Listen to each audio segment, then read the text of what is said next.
Today, we are talking about an awesome topic. We're talking about none other than procrastination. Why do I want to talk about procrastination with you today? Well, because this is a topic that I have a lot of experience with. I used to struggle with procrastination profoundly. I still do some days. And every single time I talk about the topic of procrastination, the research, the science on social media, you guys go crazy. I mean, the stuff goes viral. And even when I'm working with major brands like Starbucks or Microsoft, or just last week, I was in San Diego speaking at this secret event for a company that is in the human genome sequencing space. I mean, really cool stuff.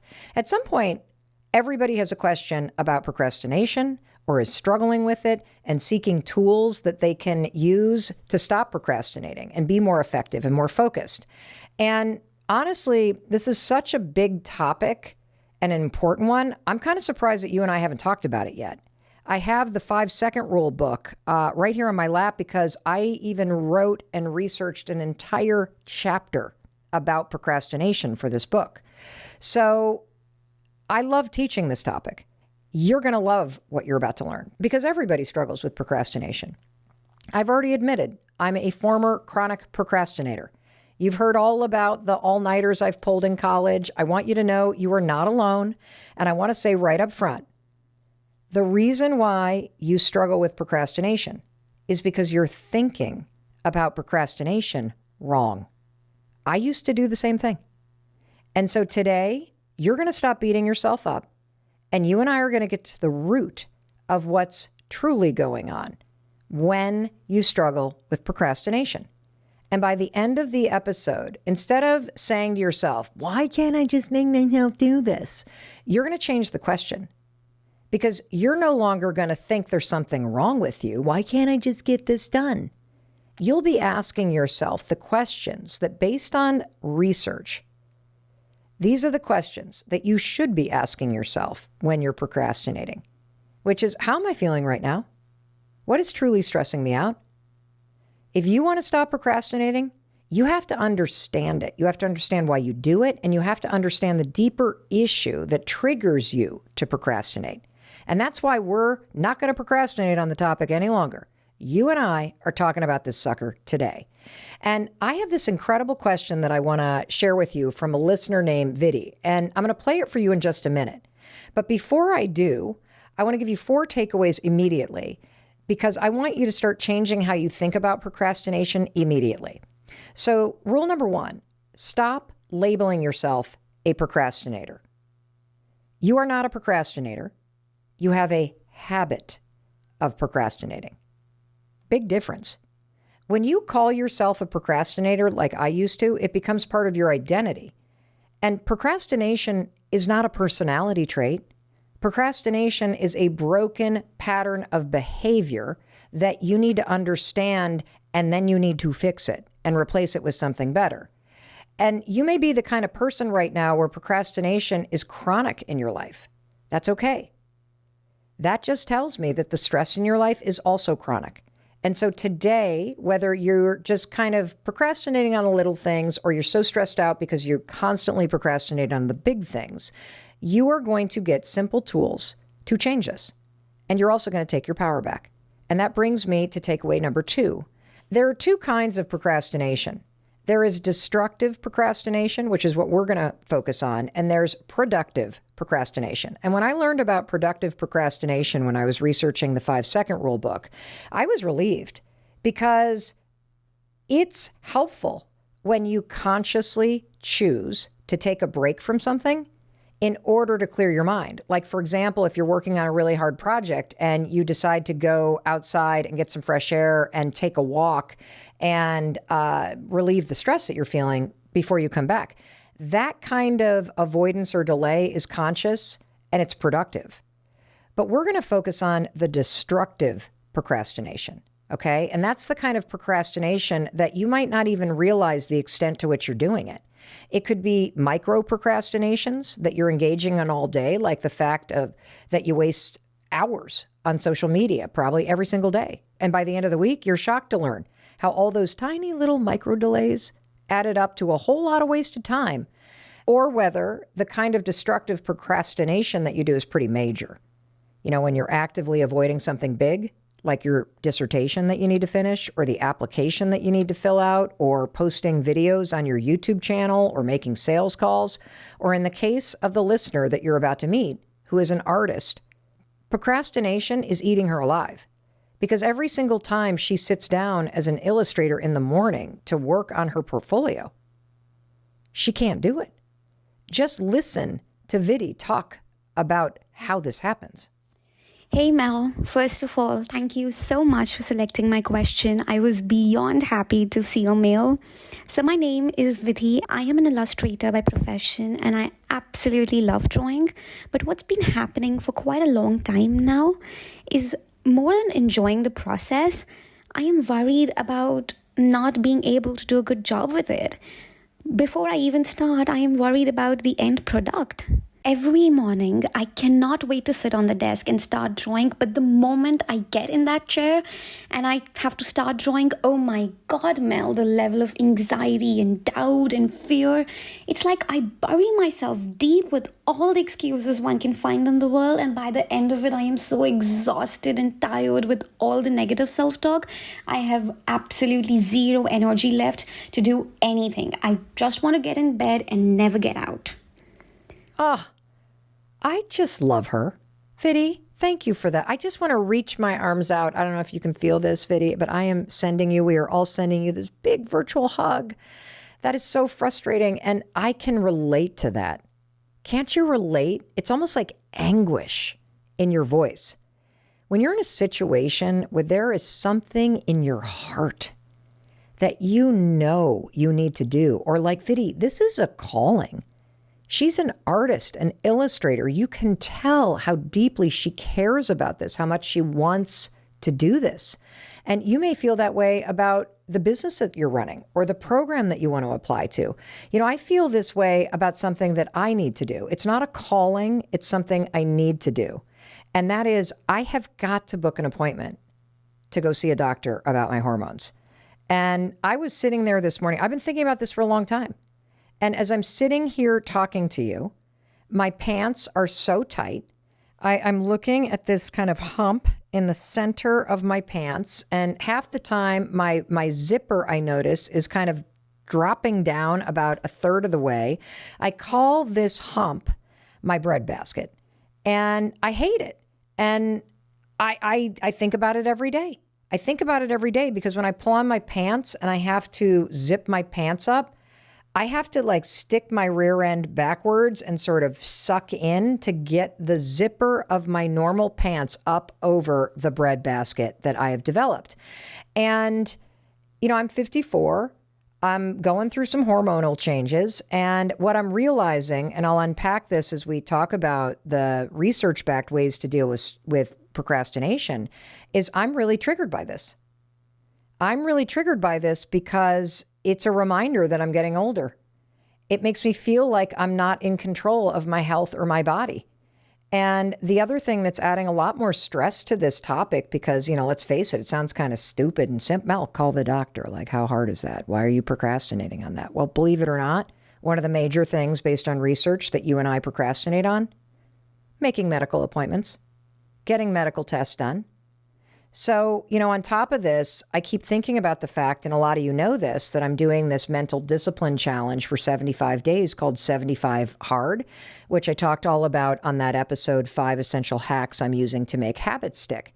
So I need to put this in context for you because the last 30 days, I haven't been drinking alcohol. I'm exercising twice a day. I am drinking more water than ever. I am healthier than ever. And I would think that I would feel really good in my body.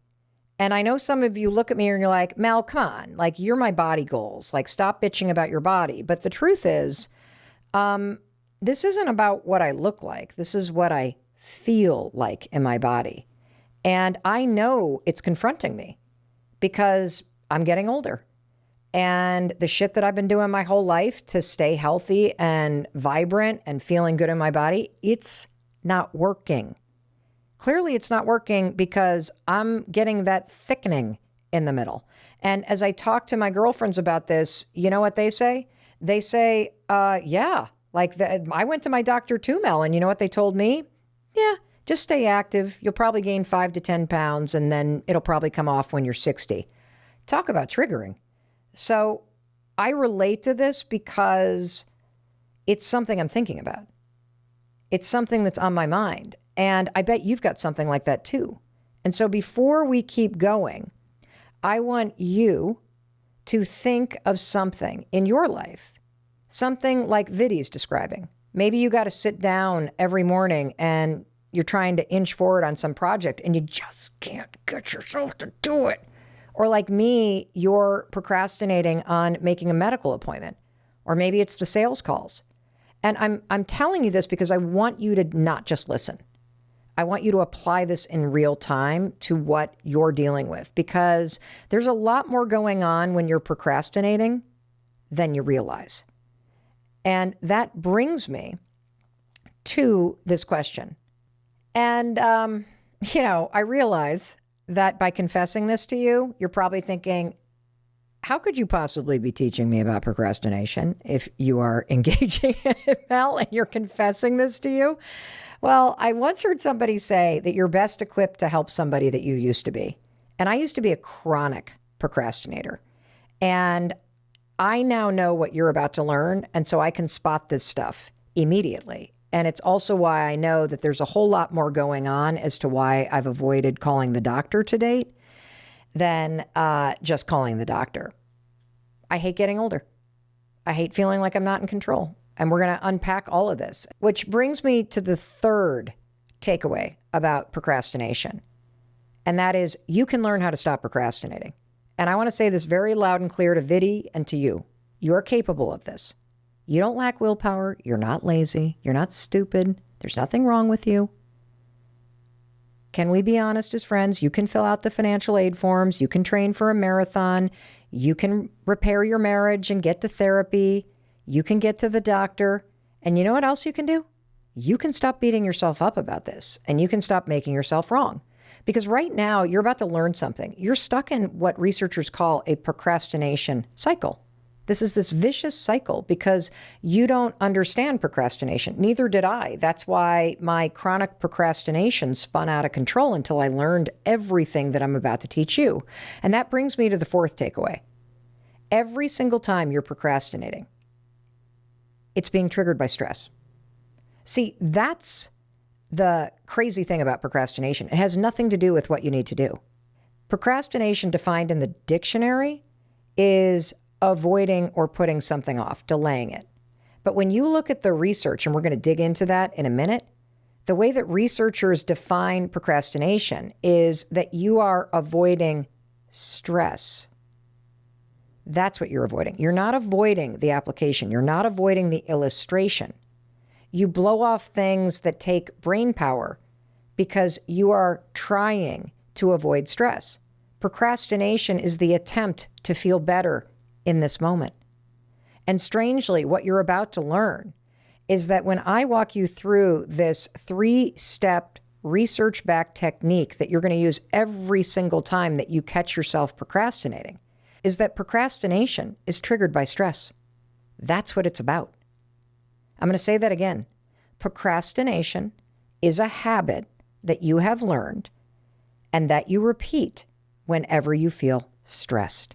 And this comes from research from Dr. Timothy Peichel at Carleton University. His definition of procrastination is this: a subconscious desire to feel good right now.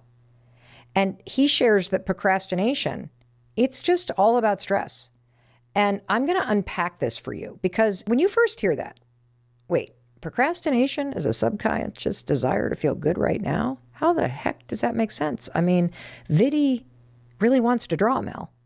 So wouldn't it make sense that she'd feel good if she were drawing? Sort of. Sort of. And I'm going to explain this. It makes sense intellectually, but when I unpack how stress is triggering you to stop doing something that you care about or that you need to do, this is all going to be like, holy cow, why didn't I hear this sooner? So I'm going to give you an example. But I want you to understand that that stress that is triggering you to procrastinate, it could be something going on in your life right now, or it could be deep-seated stress, like childhood trauma. It could be anxiety or depression or something in your past that you haven't dealt with, a situation that you're worried about that's completely unrelated to work or to the things that you need to do. It might just be the relentless pressure and stress that you feel because you are so hard on yourself. I mean, you haven't even met Vidhi, and you can hear in her voice. The woman beats herself up all day long. Talk about stressful. And that's why I'm so excited to be able to teach this to you today. It's why I love this topic so much, because when we talk about procrastination, we're not talking about getting shit done. You're going to get shit done as a byproduct. But when you truly understand the research and the topic of procrastination, it's about self-awareness, stress management, and being effective and productive on the things that matter to you. It's about feeling a sense of control and agency in your life. So let's really unpack what it means when I say that your habit of procrastinating is triggered by the stress in your life. Stop and think for a minute. What is stressing you out right now? I just kind of talked about the breadbasket, getting older, that kind of stuff. But let me stop and think, I'm stressing about the fact that my parents are getting older. And I haven't seen them in a while. I'm going to go see them in a week. And it's making me realize, my God, we have not seen each other. And I hate that. I hate that. I hate that. It stresses me out. Maybe the same is true for you. Or maybe your mom and dad, their health is failing. And it's really upsetting you. Or perhaps like I used to have profound financial stress, like just crushing, relentless financial stress, always on my mind, always worried about it. Or your best friends are going through a divorce. Maybe that's something that's on your mind and it's really bothering you and you don't know what to do about it. And so here you are in your day-to-day life. You got this big thing that is on your mind. You carry it on, they carry it around like a backpack of stress. You're thinking about it all the time. Maybe it's even just in your subconscious, just grinding away at you. You haven't been working on the dissertation. Oh my God, I need to work on that thing. And why am I not getting to it? And oh my God, I need to do this. And so here you go. And like Vidhi, you sit down and there's something you need to do. Maybe you have to work on your portfolio. Maybe you got to make a few sales calls. Maybe you need to sort through all of those medical bills and figure out like how to get compensated and reimbursed from insurance. Talk about like something that requires concentration. Maybe you're working on your business plan. Maybe it's something you're really excited about. You're working on the next chapter of your book. But as you sit there and you start to do the work, here's what's interesting. You need to concentrate, don't you? Like doing that thing requires a bit of focus. It requires your prefrontal cortex to engage. You've been learning all about this on the Mel Robbins podcast. But you got the stress backpack on your back. You got all of this stuff ruminating through you. And it might not be something that is present of mind. It might not be like maybe all your kids are doing fine today. And so you're not worried about, you can't put your finger on it. Your stress backpack might be the fact that you're still living with the effects of childhood trauma. And so when you walk into work and you sit down, or you've got a list of phone calls you need to make, or you've got a report you need to finish, or you've got something you need to edit, and that's going to require you to concentrate, your brain literally looks at you and is like, excuse me? You want me to do an illustration right now? You want me to make a phone call to a stranger and try to sell them some of this stuff right now? Have you not seen that I have a stress backpack on? You want me to focus on 15 phone calls when I've been worried about how I'm going to pay my bills all day and what mom's going to do? Can we just look at some cat videos or some memes or some TikTok dance trends? I mean, I need a break. And then all of a sudden what happens? Next thing you know, 2 hours have gone. You haven't made a single phone call. You haven't drawn a single thing. You have not even cracked open the folder with a financial aid application in it. You've been online shopping. You've been scrolling through TikTok. You have been texting people mindlessly. You've been looking at social media. And then what happens next? You go, oh my God, holy cow, it's already 3 o'clock. I didn't do any of this thing. And next thing you know, holy cow, you're even more stressed out. And let me go back to that example that I said about micro procrastination. which is the number of times you pick up your phone and you mindlessly just check out and you start scrolling on social media. I often will look at my daughters as they're just like, it doesn't even make that noise, but I would imagine they're going through it so fast. I'm like, what are you doing? Nothing. Taking a break from life. And it feels like you're doing something, right? Because you're like, but you're doing this because you want to check out for a minute. You don't want to have to think about anything. You don't want to have to focus on something. Why? Because your brain and your body's already taxed. See, when you're stressed, it triggers that fight, flight, freeze alarm system in your body. You want to know what procrastination is? It's freezing. I'm going to say that again because I can feel the wake-up calls going ding, ding, ding, ding, ding, ding, ding as you're listening. I'm going to say that again. You know that you have a fight or flight response, right? When you get stressed out, you go on edge. There's also freeze when you're stressed. You feel paralyzed. Procrastination is a form of freezing. Let me explain this. See, life triggers you. A bill arrives in the mail or in your inbox, and you're thinking, how the hell am I going to pay that? All of a sudden, you get triggered by stress. Your brain goes into survival mode to protect you, and you freeze. So, without even thinking about it, you procrastinate on something. Why? Because you're trying to feel a little better right now. That's why you look at social media. That's why you blow off the 15 phone calls because those feel hard. That's why you blow off the writing that you need to do or the video that you need to shoot or the thing that feels hard. And then what happens is because you've blown it off in order to feel a little bit better right now, you get a little behind. And guess what happens? You then feel more stressed. And this is exactly what Vidhi is experiencing. And this is why you got to get in front of this procrastination habit, because this will very quickly spiral out of control. And here she is talking about how she gets triggered, that when she sits down and she starts to worry about, and here's her stress, is it going to be good enough? I got to get this right. I don't know if this is the right drawing to do. And she starts thinking and thinking and thinking and thinking. And she even uses the word siren. Naturally. She even feels like it's an alarm that's getting triggered. Listen to this. I realized whenever anything good is about to happen, a siren goes off inside my head. Oh, it's too good to be true. Oh, it's too good to be true. Oh, you think you can do this. Seriously, you can't. They chose the wrong person. You're clearly not good enough. There are hundreds of much more talented artists. When you finish this project, they'll know that you are a fake, that you are not good enough. So I think you should just stop doing whatever you're doing right now. So, yeah. Every time something good happens, I find myself running from it.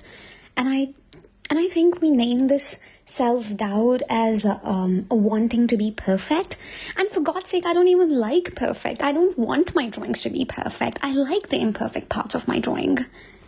And another thing, sometimes this negative talk, this negative voice gets so loud. I know that if I do certain things, like if I go and give myself a high five, I am going to feel better and I will be able to get back and do my job. But I just don't do it. I just don't. It's like feeling shitty has become a comfortable feeling. I don't even know if that makes any sense. That last line. It's like feeling shitty has become a comfortable feeling. Vidhi, what you are describing makes perfect sense. What you're describing is how stress and this desire, this tension between just trying and expressing yourself and this deep-seated fear that it's not going to be right or it's not going to be perfect, and how that paralyzes you. That's why you're procrastinating. And what you're describing is how it triggers you to freeze when you sit down to work as an illustrator. And now you are in a vicious cycle because you're so used to feeling this way, it has become comfortable. And I want to make a really clear distinction, everyone, that the word comfortable doesn't mean you like it. The word comfortable means you're used to it. that it's normal to feel shitty. It's normal to feel stuck. It's normal to feel like you know what you need to do, but you can't make yourself do this. And I want you to hear me loud and clear. This is normal. This is a normal experience to have, and you can do something about it. And if you relate to Viddy like I do, good. Because then you're seeing it. You're seeing that you're trapped in this cycle, and seeing it is really the first step, and you going, okay, good, because I'm going to break the cycle. I'm going to replace it with something else. If you're still trying to spot yourself in this vicious procrastination loop, let me give you another more relatable example that I've been hinting at several times. How many times have you had that experience where you're going to bed, you're brushing your teeth, and you start to feel stressed out as you're going to bed because you reflect on the night and you think, oh my God, I just wasted the whole evening. I just spent 3 hours scrolling through social media while I was lounging on the couch, watching something on Netflix, and I'm not going to get that time back. And now it's too late. And I know why you did it, and so do you. You were stressed out. You finished the day, and you were tired, and you were stressed, or you were worried about something, or you felt like, my God, I've been concentrating all day. I just need a break. They call this revenge procrastination. When you literally do nothing at night, you blow off time, you waste your time because you're getting back at your job because it stressed you out. And, look, is it a big deal to scroll on social media now and then? Of course not. But when this habit of micro procrastination or revenge procrastination starts to cause a cycle of you coming home and feeling stressed out all the time, and now you're going to bed stressed out, and you're waking up stressed out, and you didn't take the time tonight to set yourself up tomorrow morning, and now you're waking up stressed out because you're feeling behind based on what happened last night, this is how the stress builds and builds and builds. And so I think the big question is this: Mel, what do I do about it? You now got me freaked out. I'm no longer frozen. I want to run. I want to take a sledgehammer and break this cycle in half. Well, when we come back, you got me and you got the research. Hey, it's Mel, and I wanted to interrupt that video because I know that you're here on YouTube seeking empowerment and inspiration and motivation to change your life. And I'm sure at some point you've thought, my gosh, I would love to have Mel Robbins coach me. Well, now's your chance. The only coaching program that I offer is called Launch. It is open for enrollment right now. It is time to take all of this amazing stuff that you're learning on YouTube and actually apply it to your life inside of a structure that holds you accountable with a coach that you know and love, who will push you, who will empower you, and who will hold your feet to the fire so that you can launch. That's exactly what this is. Science-backed, actionable coaching program with yours truly. All the information is on the link below, or go to melrobbins.com/launch. Registration is open. Do not delay. 54321. Get off of YouTube and get this stuff working in your life. Back to the video. And so today we're going to focus on the components of a $1 million morning routine. And these are all based on research. And the thing I want you to think about is this: I really believe in something called behavioral activation therapy. And said very simply, behavioral activation therapy is the concept that if you want to change, if you want to be a better you, just start acting like the person that you want to be in the future right now in your day-to-day life. That the actions that you take today are what will turn you into the person that you want to become. And look, I know you have a vision for yourself. There is a version of you that you hold in your heart and in your mind that you see that is a better version of the person than you are right now. The you that has a better, more fulfilling job or career. The you that is truly enjoying a deeper connection in your relationship or marriage. The you that has better eating habits, better physical habits. The you that really is experiencing a better connection to the meaning and purpose in your life. That life that you envision, you're capable of achieving it. You can do the work to make that version of yourself a reality, but it's not going to happen out of thin air. You got to put in the work. And I personally believe that that work begins first thing in the morning. That every single morning you can wake up and experience a clean slate. You can wake up and you can create a morning routine. Not that the you right now likes, but the morning routine that the future you needs. And the bottom line is, whether you consider yourself to be a morning person or not, a morning routine is essential. A morning routine is like the first domino. Let's just agree that every single day of your life, you wake up and you have the opportunity to create a new experience in your life. And that first series of decisions that you make, which are basically your morning routine, it's like the beginning domino that falls. And if your morning routine sucks, like my morning routine used to suck, the first domino that falls in your day is procrastination, stress, anxiety, depression, suckiness. And that tends to trigger a whole lot more of that. Now, let's talk about the other option.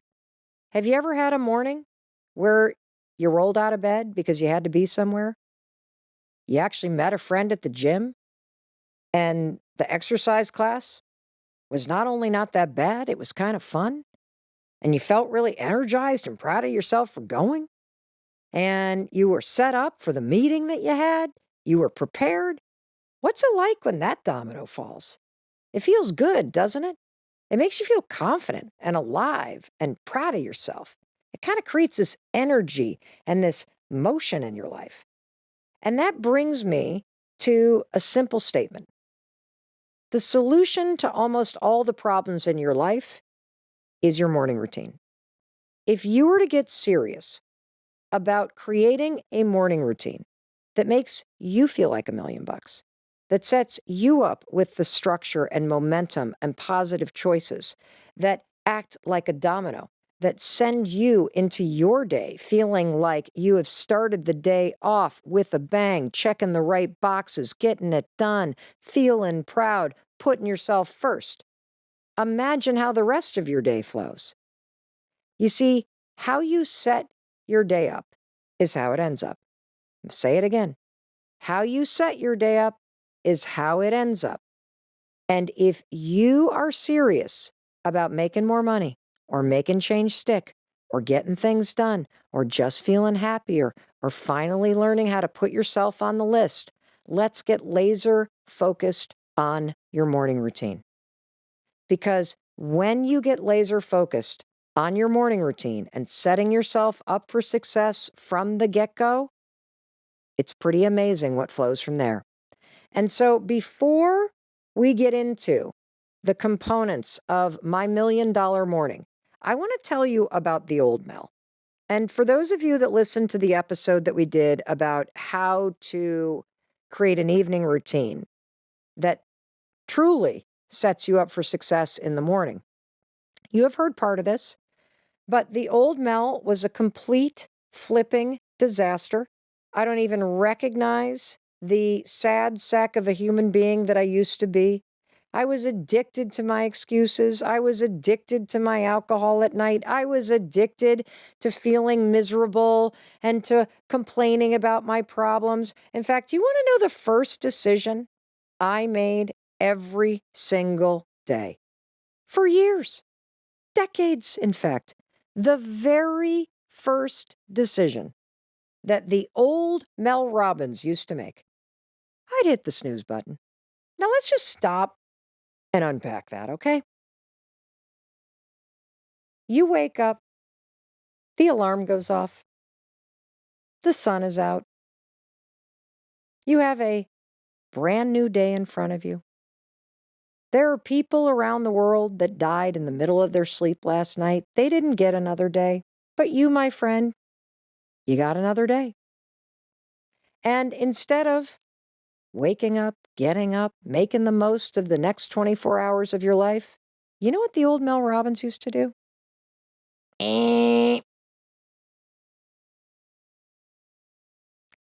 Hitting the snooze button is procrastination in its biggest form. But you're not procrastinating on a paper. You're not procrastinating on a project. You're not procrastinating on a call or a chore. You're procrastinating on your fucking life. You're basically going, The first decision I'm going to make today in this miraculous thing called life is to not do it. I'm just going to avoid it altogether. I have the option to make the most of this time. I have the option to put myself first. I have the option to move my body, to practice mindfulness, to go outside and listen to the birds. But you know what I think I'm going to do? I think I'm going to procrastinate. I think I'm going to avoid it. I think I'm going to roll over. I think I'm going to just opt out. And for me, I can now see that since the first decision I made was to avoid doing what I needed to do, it's so fucking obvious why I was a chronic procrastinator, because I began every day like that. And as you hit the snooze button and you avoid facing your life and you avoid facing the day, you're not feeling confident. You're not feeling energized. You're not feeling in control and empowered. You are basically embodying your excuses, your fears, your anxiety, your frustration, your fatigue. It all begins with the decision you make first thing in the morning. I believe that. And the reason why I'm being overly dramatic about this is because one of my biggest problems in life is that I avoided the hard stuff. I had a million reasons why I couldn't fix things or get a new job or pay off my bills or why I couldn't make things better or why my husband was to blame. And so if you're sick of your excuses, if you're sick of snoozing on your dreams, if you are sick and tired of letting procrastination and doubt and overthinking and anxiety run your life, let's talk about your fucking morning routine. Because let me tell you what the life of a chronic snooze button person looks like. It begins in the morning. You hit the snooze button 4 or 5 times. That was me. I'd stare at the ceiling, think about my problem, snooze, snooze, snooze. And the rest of the day, guess what else I was doing? Snooze, snooze, snooze on the problems. Avoiding the phone call I needed to make. That's hitting the snooze button on that. Avoiding the networking I needed to do. That's hitting the snooze button there. Avoiding the hard conversation I needed to have. That's hitting the snooze button there. Blowing off the gym. Another snooze button. It's not just about how you wake up. It's how you wake up, how you set up the day. That's how it ends up. The snooze button, that is just one example of the series of disastrous choices I would make for myself. Whether it was hitting the snooze button 5 or 6 times, waking up late, not giving myself enough time, skipping breakfast, never having time to exercise, never being organized about anything. It was just honestly a nightmare. And I always say you are one decision away from a different life. And one of the things that has changed my life is deciding that I didn't want to do that anymore. That hitting the snooze button every single morning was not going to help me change my life. So when I finally got serious about first getting out of bed, and then secondly, creating a small series of promises that I make and keep to myself every single morning, it was a game changer. So Leela is up next, and I love this because she listened to the episode we recently did that you guys loved. Holy cow, it was one of the most shared episodes on Spotify. I'm so glad you got a lot out of it. And a lot of you responded to the fact that I connected your habit of procrastinating to the fight or flight response that we have when we get stressed out. You know how when you get stressed, you have that fight, flight, or freeze. Procrastination is a form of freezing. And so that episode is Procrastination, the Only Way to Stop Procrastination, based on research. Again, we will link to it in the show notes. And Leela had a follow-up question on that, and here it is. Mel, this is a huge thank you. I'm an artist, and also I procrastinate, and I get stressed, freeze, and then end up doing nothing. I heard what you said on the procrastination episode, and I think wearing the stress backpack is super heavy right now, and I plan to shed it today. I need to manage my time better. So now I need to figure out how to get back to my easel and start painting. I can't wait for your next episode. Thanks so much, Leela. Hey, it's Mel, and I just want to talk to you since you're watching this on YouTube. First of all, thank you for being a fan of the Mel Robbins podcast. You have made us one of the top ranking podcasts in the entire world. Please make sure you subscribe to the YouTube channel because it's your support that allows our team to bring this to you at zero cost. And so that's really important. And I don't want you watching this on YouTube while you're driving a car. Will you take me with you by subscribing to the Mel Robbins podcast on your favorite podcast platform? Apple, Spotify, Amazon Music, Stitcher. You can listen on Audible. Anywhere that you listen to podcasts, please subscribe to The Mel Robbins Show. It really matters for a growing show like ours, and it allows us to continue to bring you all this great stuff at zero cost. Okay, let's go back to the show. Leela, I'm so happy you're on our walk today with me and that you shared that, because procrastination is a form of lifestyle overwhelm.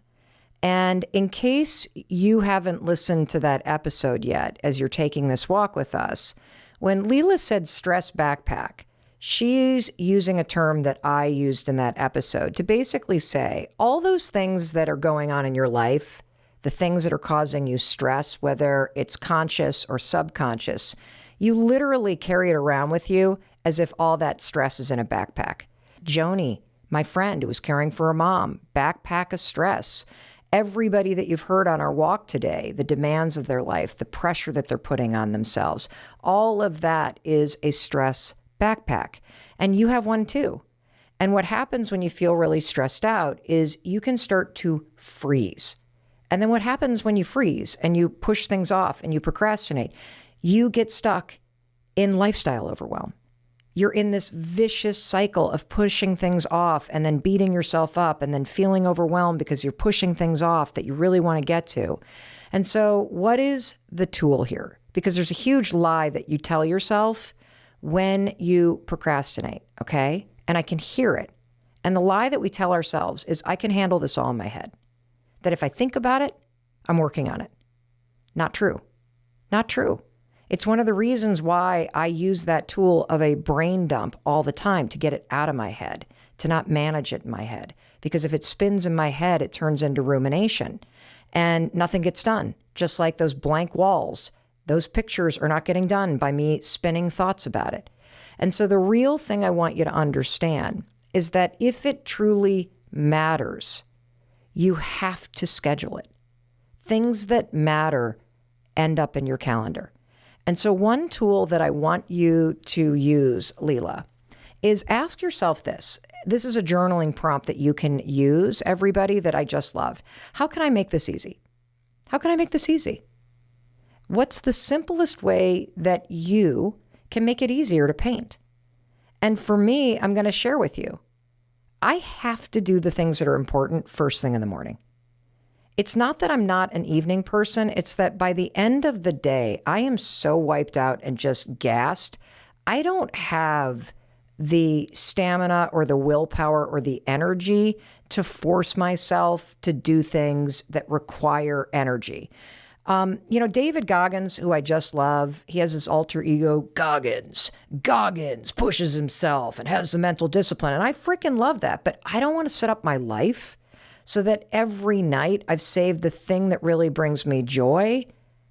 I have to summon up what researchers call, and we've talked about this in other episodes, it's called activation energy. Csikszentmihalyi, who's a famous psychologist from the University of Chicago, studied motivation and flow states extensively and realized that this resistance that we feel to doing things that we've put off, that requires activation energy and getting out of bed, pushing yourself to paint. For me, it's exercise. And if I put off exercise till the evening, it's not happening. It takes me 100 times more energy to drag my ass to that Peloton treadmill at night than it does to drag my ass to that Peloton treadmill in the morning. And so ask yourself, how can I make this easy? Maybe you need to do it at night. Maybe that is easier for you. Maybe you need to do it in the morning. Maybe it's the weekend. Or maybe you need to, if you can afford it, you need the structure of a painting class. One of the ways that I jump-started exercising, and I realize not everybody can afford this, but one of the ways I jump-started exercising was to start taking classes again. because I would pay for it and then I was motivated to go. And I knew once I got there, I could outsource the motivation to the instructor that would be yelling at me. Maybe you need a friend to do this with you, or you need somebody that's going to be your accountability partner and be really annoying on Saturday morning and text you and be like, hey, did you paint yet? I'm not meeting you for a walk until you did. And you can trade that kind of thing. Like, I think a lot of you know, for example, that I do a lot of the ice baths, where you climb into a really cold barrel of water, or you jump into an icy pond or a river up here in Vermont, or you take a cold shower. Do you know how I make it easy? I do it with Chris, my husband. Chris is like living with a monk. The dude is so stoic. He just kind of climbs right in there. No big deal. He shames me into doing it. That's how I make it easier. He goes in first. Now I'm like, oh God, now I got to do it. But if I have to do it myself, it's hard. And so that's what I want you to understand. Procrastination creates overwhelm. And chronic procrastination creates a vicious cycle that becomes lifestyle overwhelm. And so understand that. And that's huge that you understand that. And then the second thing I want you to do is remember, get it out of your head. Don't manage it there. It's got to get scheduled in real time. And then ask yourself, how can I make this easy? Because you can. And there's no reason why the things that you need to do have to feel so hard. And the reason why they feel so hard, everybody, is because we're not taking the time to go, okay, first of all, am I in a lifestyle overwhelm situation where I need to be kinder to myself and I need to have more compassion for myself and I need to keep reminding myself that this is a marathon and I need a little bit of stamina and I'm not going to be able to get to everything. I remember when I was doing the talk show, I had this experience where most of my team came from Oprah Winfrey's talk show and from her organization. And so I was surrounded by all these people that were super, super experienced. And my executive producer arranged for me to talk to a really, really famous talk show host whose show is no longer on the air. And this guy spent like an hour talking to me, and I'll never forget what he told me. He said, Mel, being a daytime talk show host, doing 175 shows in 6 months, this is a marathon. He said the most important thing that you could do is protect your stamina and be kind and patient with yourself. And you're not going to be able to live your normal life. You're not going to be able to go out to dinner with friends because if you tape 3 shows in a row at CBS Broadcast Center 4 days a week, you are not going to have energy. And by the way, you can't afford to get sick because the show must go on. And so right now, tell your family and your friends that you love them, but you are about to go into a bunker right now and you are about to focus on this. And then when you come up for air, you will be able to focus on having fun again and being with everyone else. And I think there are times in your life like that. Maybe you're studying for a dissertation. Maybe you are in the middle of applying to medical school. Maybe you're going through a divorce or you've lost somebody that you love and you're grieving. That is a moment of legitimate overwhelm. And the best thing that you could do is identify it, call it out for what it is, and be kinder to yourself and remind yourself that if you are, you'll have the stamina to move through this. And you will move through this. And there will be a time in your life where you will not feel this way. But for now, it's about putting yourself first. And for those of us that are also struggling with lifestyle overwhelm, it's okay. You now know. And now you have free, proven, research-backed tools that you can use. You got your brain dump. You got your rule of 3. Remember, it doesn't fucking matter. You can do the photos later. Nobody cares but you. And make it easier. Make it easier. That's it. And this stuff is so powerful. Like it works so quickly. You don't realize how quickly you could break out of overwhelm because like me, you've probably been stuck in this vicious cycle for so long that it's just the air you breathe. But there is something so much better that's available to you. You can create a better life. And that's why I wanted you to hear from a listener named Michelle last. And pay attention to the joy and the lightness in her voice. I wanted to invite Michelle on this walk with us because I want you to know that this is available to you when you finally take back control and you stop letting overwhelm run your life. Holy shit, Mel. I just listened to your podcast on procrastination and it changed everything. You're the first person I've heard talk about money anxiety, oh my God, in a way that resonated with me. And you know what? I paid a credit card bill today that was 6 months late. I was in freeze mode, and when you said that on the podcast, I burst out crying. I mean, it was like a gut punch, and you thawed me. I paid that damn bill this morning, and all of a sudden I realized I have more time on my hands. Like, I was sitting there wondering what I was supposed to do. I had energetic time because I'd been thinking about this bill for 6 months. I've been torturing myself and holding myself back from my greatness. It's like 5, 4, 3, 2, 1. I mean, what if it doesn't have to be hard? What if I can do the damn thing? Thank you so much, Mel. I'm really forever grateful. Michelle, I'm forever grateful. And I'm really proud of you. And the thing I want to really highlight, because I can hear the energetic freedom. I can hear how light you are. And what I want to point out is until you do the damn thing, you don't realize how much thinking about something and avoiding it and feeling overwhelmed by it, how much it's robbing you of energy. I relate to that because I feel that way about that damn picture wall. And I've gone through periods of my life where I didn't pay my bills because I couldn't pay my bills, but I thought about my bills all the damn time. Overwhelm is torture. Feeling like you're stuck in a vicious cycle where you got to do more, or you got to move faster, or you got to put this, it's just pressure and it's keeping you stuck there. And so now you know the truth. You can focus. You can prioritize. You can use the rule of 3 and just focus on doing the important things. Not everything is important. And when you stop acting as if it is, you will able to get done what needs to get done. See, overwhelm goes away the minute you start to take control. And that usually happens, honestly, with a simple pen and a blank piece of paper. That's it. Do the brain dump. Pick 3 things. Tell yourself, that doesn't fucking matter today. Remind yourself that anything that is an emergency bubbles its way to the top. And always ask yourself, how can I make this easier? How can I take the pressure off? How can I do the damn thing? And just pick one of those 3 and get started.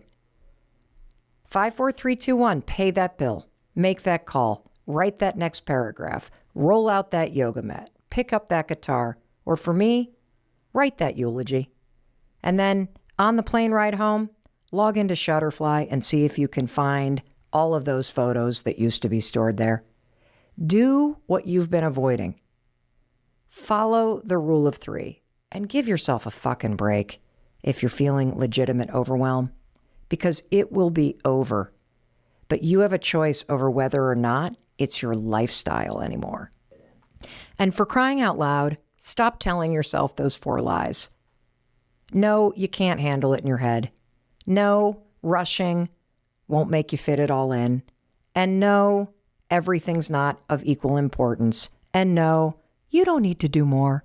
In fact, you need to do a lot less. You just need to do the things that really matter to you. And when you do that, you, my friend, are going to get your life and all of that energetic time back. And I so want that for you. Whew. I feel better. I hope you feel better. I wish you were here so I could give you a hug. You know, after a great walk with a friend, you give each other a hug. And you're like, okay, when are we doing this again? We doing this? Yeah, you know when we're doing this again? We're doing this on Thursday. And between now and then, I want to make sure I tell you, I love you. I believe in you. And I believe in your ability to really focus on what matters to you and go create a better life for yourself. I am about to explain the simple 3-step process that you are going to use based on research in order to break the vicious cycle of procrastination and to take back your time and your life. I mean, this is big stuff. And I'm going to warn you, like a lot of things that I share, at first glance, it might sound kind of stupid. This one might even sound a little schmarmy, but this is all research-based. And in fact, I have a copy of the 5-Second Rule book right here with me. I'm on page 145, which is where chapter 11 begins, which is all about the science of procrastination. Step number 1 to breaking this cycle. When you catch yourself procrastinating, forgive yourself. Step 1. The next time you catch yourself procrastinating, step 1 is forgive yourself. And there's a really profound reason why. Procrastination is not about laziness. It's not about a lack of discipline. It's not something you do because you're dumb. Procrastination is a coping mechanism. You just have a desire to feel good right now, and you deserve that. You have a desire to lessen the stress in your life, and you deserve to lessen the stress in your life. I get it. And this first step, to forgive yourself, this comes from research from Dr. Peichel. By the way, he has been studying procrastination for 2 decades. I mean, just imagine that. Studying procrastination for 2 decades. That is a dedicated person right there, and we thank you for your service to all of us. His research found that people who forgive themselves are less likely to procrastinate again. In fact, there was a study that he did. I want to turn to the page. I got the book right here. He co-authored a paper about how students who forgave themselves for procrastinating were less likely to procrastinate on their next test. It sounds silly, but part of the problem that psychologists have uncovered is that when you're somebody that procrastinates, you're really hard on yourselves to begin with. In fact, being hard on yourself is one of the major causes of why you're so damn stressed. And so taking a moment and forgiving yourself, and you've got to actually have a talk with yourself where you are sitting there like, oh my God, 2 hours just went by? Wow, I must be really stressed out.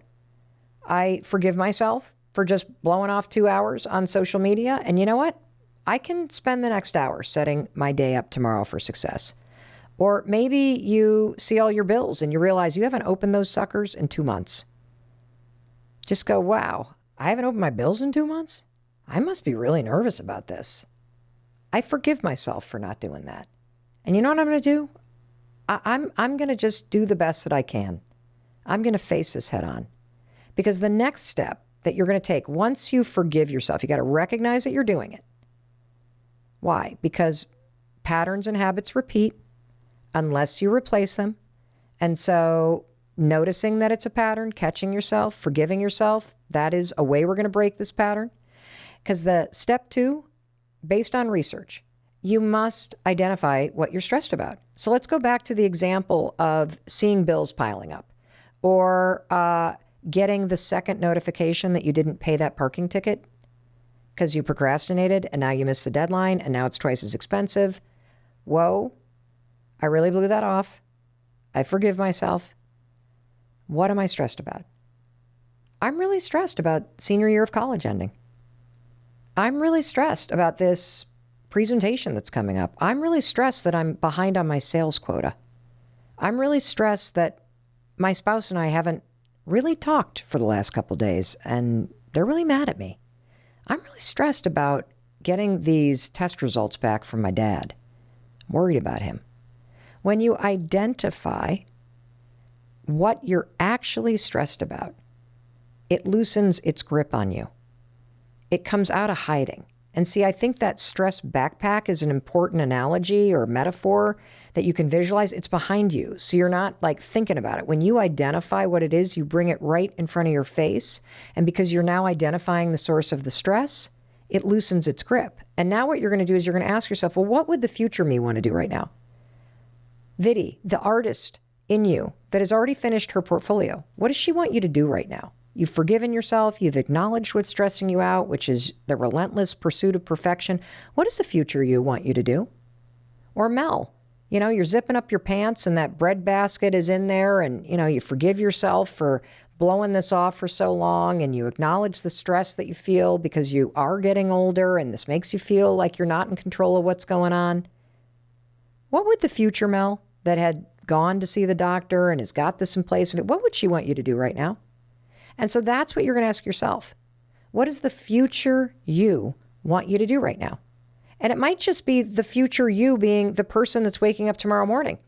If you're sitting on the couch, 2 glasses of wine in, and you realize you've procrastinated for the last 5 hours, and you've acknowledged it, you've forgiven yourself for doing it, you've acknowledged the stress that you feel because, you are in a fight with a friend or a boyfriend or whatever, what is the you that's going to wake up tomorrow morning want you to do right now? I'll tell you what that you wants you to do.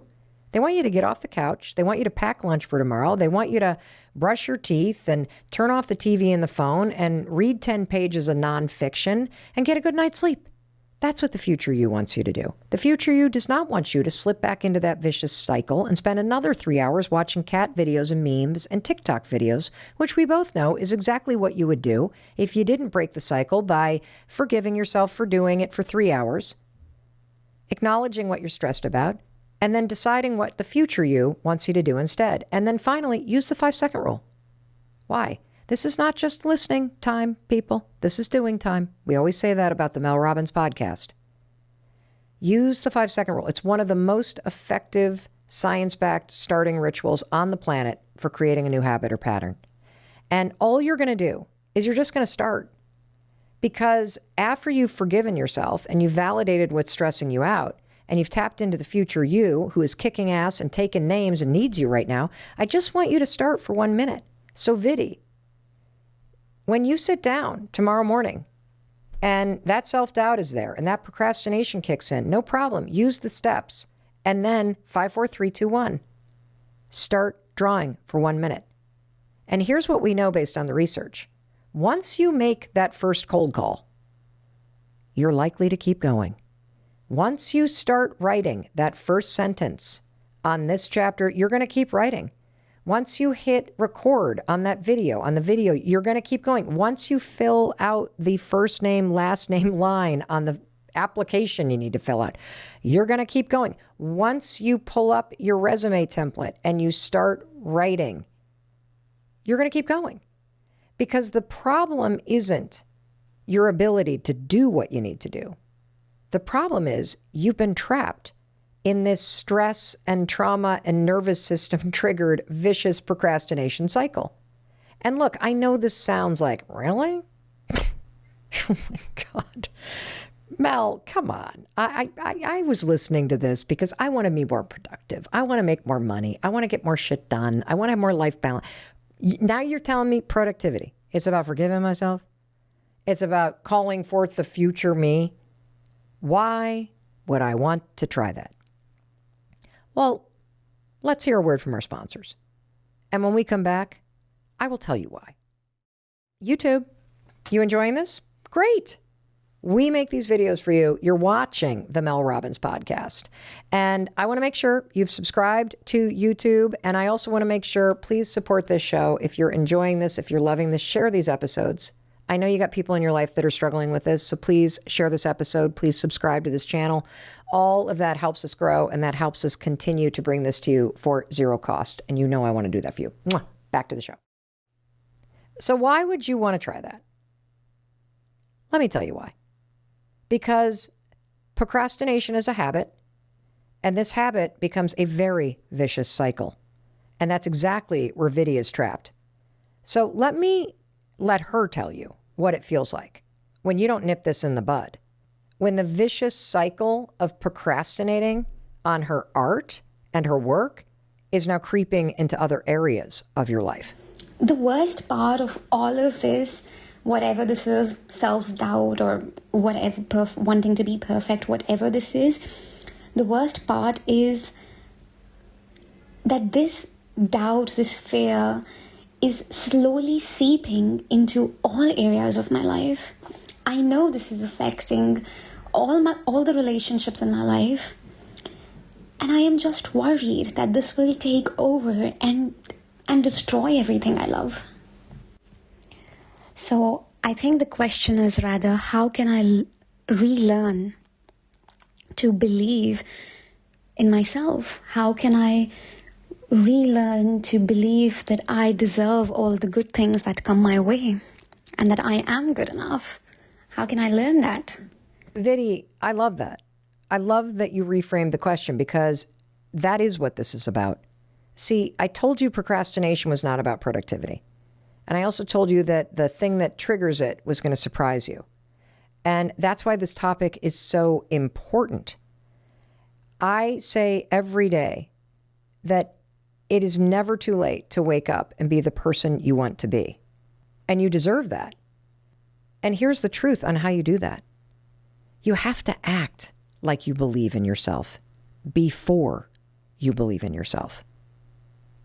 I'm going to say that again. You want to learn how to stop doubting yourself? You want to learn how to believe in yourself again? You want to learn how to not be so afraid or full of doubt or full of perfectionism, which, by the way, is something you learned in order to cope with crap that was going on in childhood. Perfectionism, everybody, is what you do in order to protect yourself from rejection. There's a huge, huge connection between your desire to be perfect, procrastinating, and the fear of rejection. And so using these tools, you not only are going to break the pattern of procrastination, you have a roadmap for the actions that take you to the future you.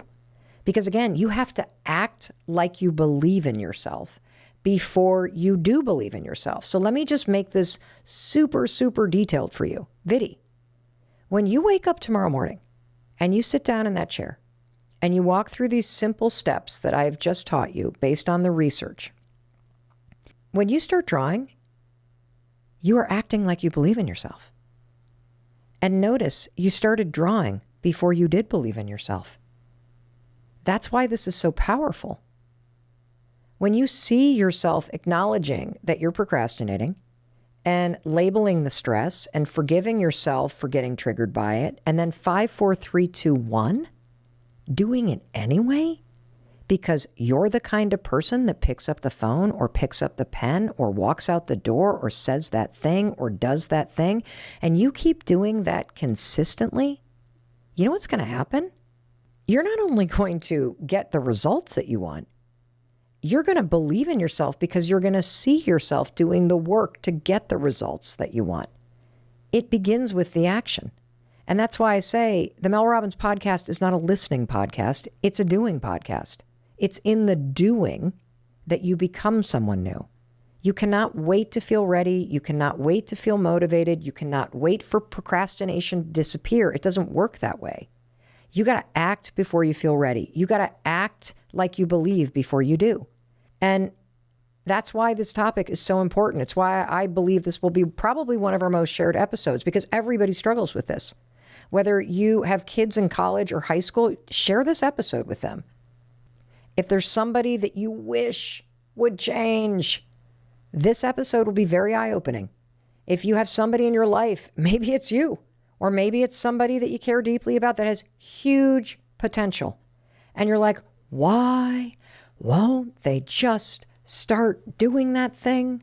Why are they not writing their music? Why are they not starting their channel? Why are they not applying to nursing school? Why don't they believe in themselves? Why don't they just do that thing? I'll tell you why.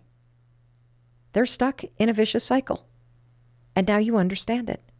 So send this episode to them so they can understand it too.